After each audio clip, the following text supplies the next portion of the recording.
Have you ever heard the phrase, chain of custody? It's a legal term you might have come across on TV dramas, where they always seem to be talking about maintaining the chain of custody of the evidence. The chain of custody is a documented process that tracks the movement and handling of evidence from the crime scene to the courtroom. At each stage, there should be a record of who collected the evidence, when it was collected, where it was collected from, and why. This documentation is crucial for maintaining the integrity of the evidence. It's like a paper trail that shows who had the evidence, where it's been, and what has happened to it. This way, no one can tamper with, lose, or contaminate the evidence. To maintain the chain of custody, it's essential to follow best practices. By understanding and adhering to the principles of chain of custody, we can ensure that evidence is handled properly, which ultimately leads to a fairer and more reliable justice system.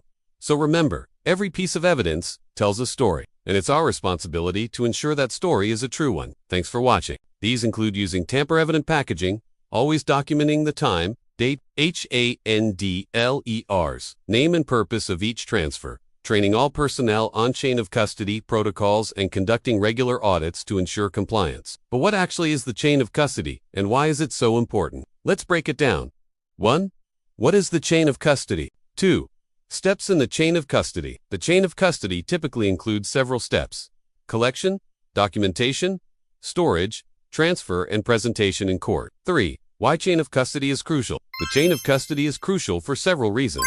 It ensures the credibility of the evidence, prevents claims of tampering or fabrication, avoids wrongful convictions or acquittals, and is essential in both criminal and civil cases. This could lead to a mistrial or dismissal of the case, which can have serious consequences. It also damages public trust in the justice system. There are numerous real-life examples of cases where a flawed chain of custody resulted in significant problems. For instance, in a high-profile murder trial, DNA evidence was excluded due to a broken chain of custody, which ultimately led to the defendant's acquittal. However, in another case, strict adherence to the chain of custody protocols helped to secure a conviction for a white-collar crime. In essence, it's the backbone of any legal case, as it provides an undeniable record of the evidence handling process. 4.